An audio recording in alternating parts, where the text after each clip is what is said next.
Well, good morning. Yes, it's me, Kenny Polcari, coming to you live from New York City. My last day here this week. I'm on my way home this afternoon, and I am your host of the party. And today is Wednesday, January 29th, 2025. And what is happening today, and what are the things that you need to know? Well, we saw the markets calm down after the shot across the bow that we got on Monday, right? It is Fed Day today, so I wouldn't expect any surprises because I don't think you're going to get any at all. Tech earnings are going to kick off tonight after the bell. Meta, Tesla, and Microsoft all reporting. Baba overnight introduces, guess what? Their latest AI model chat, right? So we'll talk about that in a moment. What are we having dinner tonight? We're having the Giambotta. Okay, so what a difference a day makes, right? 24 little hours brought the sun and the flowers where there used to be rain, right? My day was blue deer yesterday. Well, that's the fabulous dinosaur from February 1959. And you can see that video on my written post because I included the link in there. Anyway, Monday it poured, but Tuesday brought the sun and the flowers. And what a day it was. You almost don't even remember the rain or the chaos created on Monday after the Chinese released a story on Sunday evening about how some one-year-old startup created a better AI mousetrap using subpar, lower quality NVIDIA chips that use less energy, challenging the very work that Anthropic and OpenAI and Microsoft and Perplexity, et cetera, have all been doing for years. This raised new concerns about tech valuations, and that sent those names reeling. Do I need to remind you? Anyway, the announcement causing the tech sector to hemorrhage on Monday with losses totaling more than $600 billion. I just would like to know how much of the SOSX, which is a Direction Semiconductor triple leverage short that the CCP bought on Friday ahead of the announcement on Sunday evening, because that leveraged ETF surged by 20% on Monday on the back of that news. Just think about that just for 1 minute. Okay, enough of that. It was a good day. It wasn't a glorious day, but it was a good day, right? The Dow advanced 136 points, or 3/10. The S&P was up 55 points, or 5/10. The NASDAQ gained back 2%, or 390 points, that of the 671 points that it lost on Monday. While the transports gave up 154 points, or 0.9%, the equal-weighted S&P added 2 points, while the Bloomberg Mag 7 index surged by 732 points, or 2.7%. Of the 11 sectors, only 3 gained: tech, consumer discretionary, and communications. The other sectors ended the day lower, once again detailing just how strongly the tech sector influences all those indexes, right? Because the broader market was really weaker yesterday. The VIX fell by 8.3%, taking it back to trendline support down at 1614. So a move now below that level is going to help calm the markets even more and open the door for further stock advances. Should we get a mixed or bad news from the mega tech guys this afternoon, then I suspect we're going to see the VIX spike, and that's going to put pressure on stocks once again. All this happened while traders and investors and the algos prepare for the Fed's rate decision, which is due when? At 2 p.m. today. And ahead of the start of the mega cap earnings, like I said, Microsoft, Tesla, and Meta after the bell tonight, Apple's tomorrow, Google and Amazon are in early February, with NVIDIA, the last one to report, on February 26th. Now, while there are other tech names in the space, let's be honest, the market is waiting for the Mag 7 to report, and they are priced, once again, in my mind, to perfection. So any whiff of caution or concern is going to send those names lower, period, at the end. Not crash, but they'll just, the traders will take profit, that's all. So by now, the Fed is expected to do absolutely nothing. No rate cut, no hint of a March cut, no hint of a May cut, because there is no reason to suggest that we need one.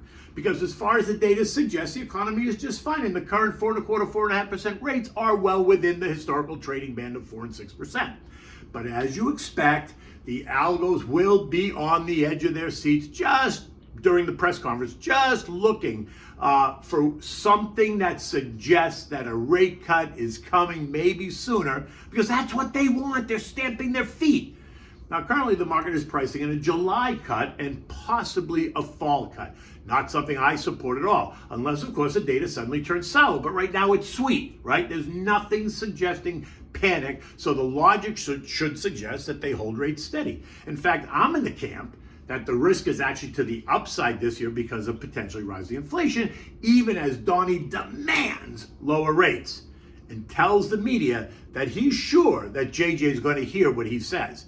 Now, let's see what JJ does say today. Roger Ferguson, former Fed chair, former vice chair of the Fed, telling us that he thinks that JJ is going to reiterate the Fed's independence and not be swayed by the demands from the White House. Ego data today, in addition to the FOMC announcement, includes mortgage apps, wholesale inventories, and retail inventories, none of which are going to be a market mover, in my opinion, unless, of course, they are so different from the expectation, which I don't suspect.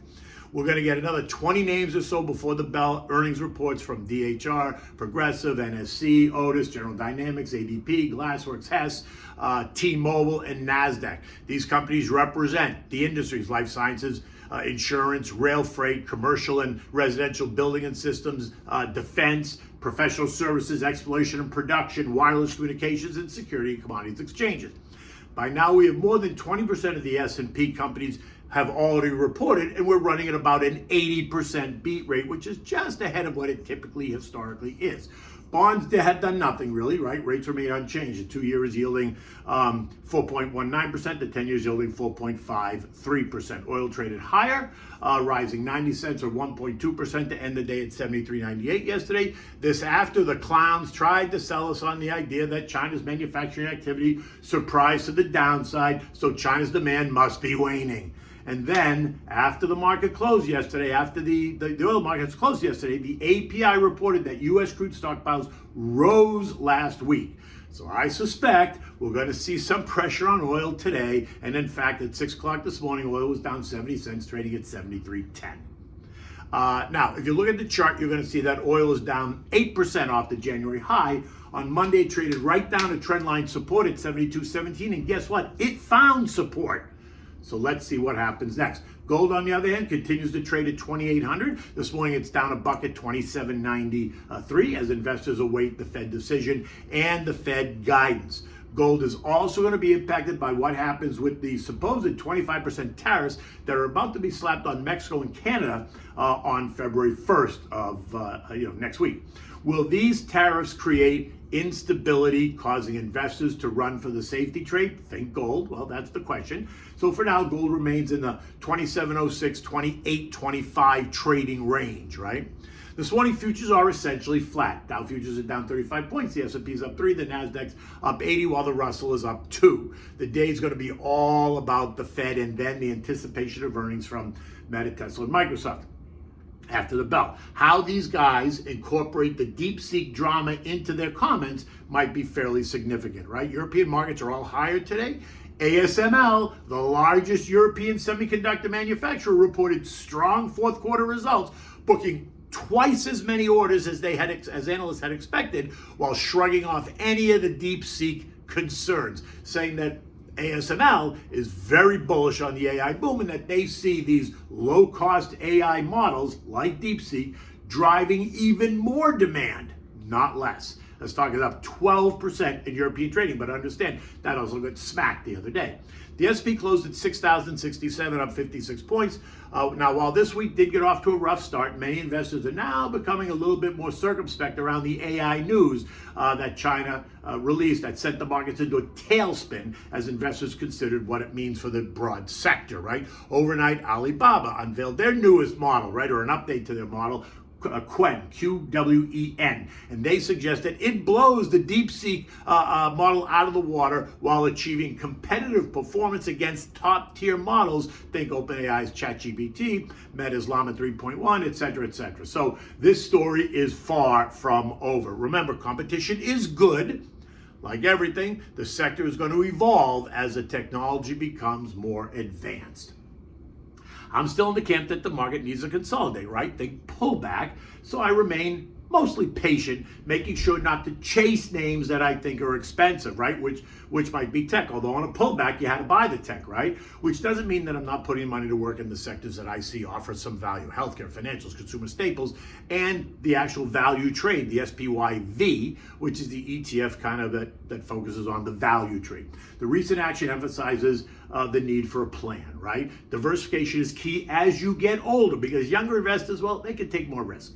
Today's earnings reports are going to be set the tone for the tech, for the mega tech names and for tech in general. So sit back, and just let it happen. I think stocks are priced to perfection, so I would not be surprised to see them decline, not crash, just decline as traders take profits, right? The selling coming from the trading community, not the investing community.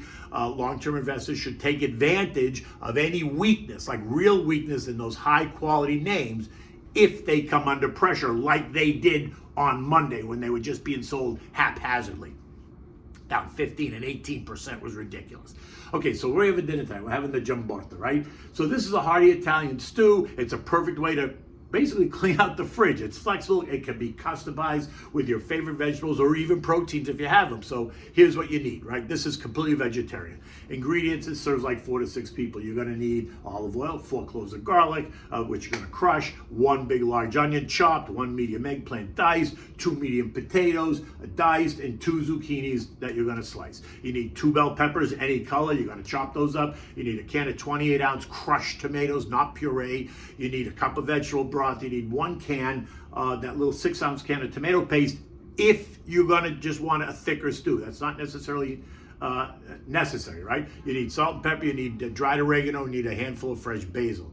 You're gonna prepare the base by heating the heavy bottom pot or a Dutch oven over medium heat. Add the olive oil and the garlic, saute that for 2 to 3 minutes. Add the onions and cook until those are softened, another 5 or 6 minutes. Then you're gonna add all the vegetables, toss in the diced potatoes, the eggplant, the zucchini, the bell peppers, season it with salt and pepper, the oregano, stir to coat the vegetables all nice.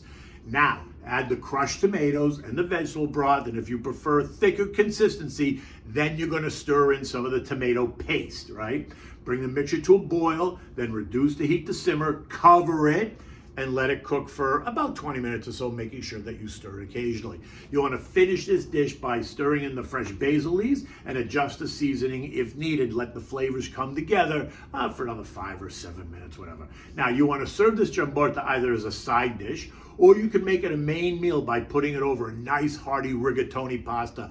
You make some garlic bread and you have the ultimate comfort food experience. In any event, until tomorrow, you take good care.